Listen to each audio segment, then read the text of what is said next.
জনগণের সম্পৃক্ততা যেহেতু নেই সেহেতু আমরা পদ্মা নদী থেকে বালু উত্তোলনকে কেন্দ্র করে এবার প্রকাশ্যে দ্বন্দ্বে জড়িয়েছে শরীয়তপুরের নড়িয়ায় বিএনপির দুই পক্ষ। পাল্টাপাল্টি মানববন্ধন আর বিক্ষোভ কর্মসূচির কারণে উত্তপ্ত হয়ে উঠেছে নড়িয়া পরিস্থিতি। অবস্থা এমন পর্যায়ে পৌঁছেছে যে 144 ধারা জারি করে পরিস্থিতির সামাল দিতে হয়েছে প্রশাসনকে।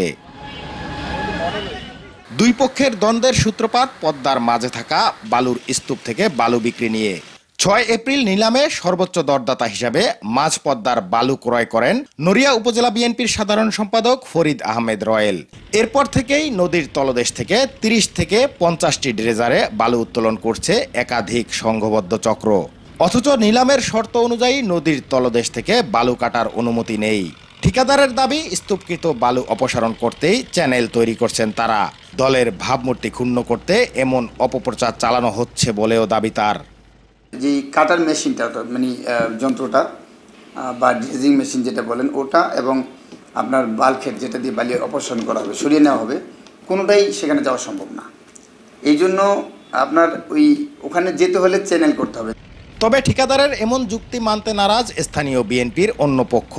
বিএনপির কার্যনির্বাহী পরিষদের সদস্য মহিউদ্দিন আহমেদ জিন্টুর নেতৃত্বে অবৈধভাবে বালু উত্তোলনের বিরুদ্ধে আন্দোলন করছেন অনেকে।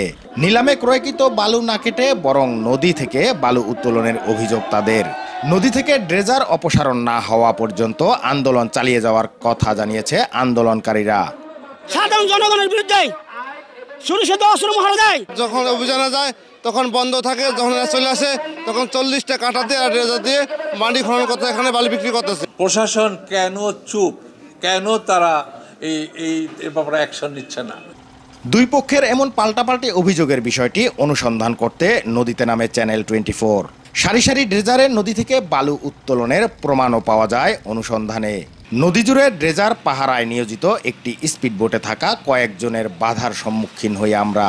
তাদের দাবি, স্তূপকৃত বালু অপসারণে ভারী যন্ত্রপাতি পৌঁছতে চ্যানেল তৈরি করছেন তারা। তবে শ্রমিকরা বলছেন ভিন্ন কথা।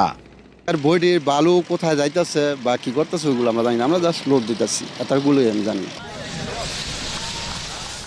এদিকে অপরিকল্পিত বালু উত্তোলনের ফলে নতুন করে নদী ভাঙনের আশঙ্কা করছেন স্থানীয়রা। নিয়ম মেনে বালু কাটার দাবি তাদের। অনেক বেরি বাঁধ দিছে, অন তো আর ভাঙ্গে না।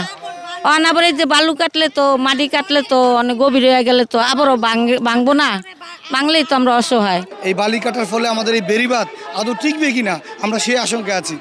2016 থেকে 18 সাল পর্যন্ত পদ্মার ভাঙনে গৃহহীন হয় এই জনপদের 20,000 পরিবার। ভাঙন রোধে 1,417 কোটি টাকা ব্যয়ে ডান্তির রক্ষা বাঁধ নির্মাণ করে পানি উন্নয়ন বোর্ড। অপরিকল্পিত বালু উত্তোলনের ফলে বাঁধের ক্ষতির আশঙ্কা জানিয়ে সম্প্রতি উপজেলা প্রশাসনকে চিঠি দেয় পানি উন্নয়ন বোর্ড। সাকশন ড্রেজার বা আনলোড ড্রেজার যেটা ব্যবহার করা হয় আর যেটা পাইপের আমরা সাধারণত পাথর আনলোডের ক্ষেত্রে ব্যবহার করে থাকি, সেটা ব্যবহার করার জন্য রিকমেন্ডেশন করা হয়েছিল। এখানে বাংলা ড্রেজার বা কাটার ব্যবহার করার বা এটার মাধ্যমে তলদেশ থেকে বালু উত্তোলনের কোনো প্রকার সুযোগ নেই। রাত 11 ঘটিকা পর্যন্ত 144 ধারা জারি। দুই পক্ষের এমন মুখোমুখি অবস্থানে আইন শৃঙ্খলা পরিস্থিতি অবনতির আশঙ্কায় 19 এপ্রিল 144 ধারা জারি করতে বাধ্য হয় প্রশাসন। শর্ত না মেনে নদী থেকে বালু উত্তোলন করলে কঠোর ব্যবস্থা নেয়ার হুঁশিয়ারি প্রশাসনের। কার্যাদেশে সকল শর্ত দিয়ে দিয়েছি, এটার যদি কোনোটা লঙ্ঘন হয় আমরা কিন্তু সাথে সাথে বালু মহল মাটি ব্যবস্থাপনা আইন 2010 অনুযায়ী যে শাস্তি দেওয়ার বিধান রয়েছে আমরা সেখানে আইন প্রয়োগ করব এবং শাস্তি দেব। গত 6 এপ্রিল 4,90,00,000 টাকায় পদ্মার মাঝে বালুর স্তূপ থেকে 10 কোটি ঘনফুট বালু নিলামে ক্রয় করেন উপজেলা বিএনপির সাধারণ সম্পাদক ফরিদ আহমেদ রয়েল। নুরুল আমিন রবিন, চ্যানেল 24, শরীয়তপুর।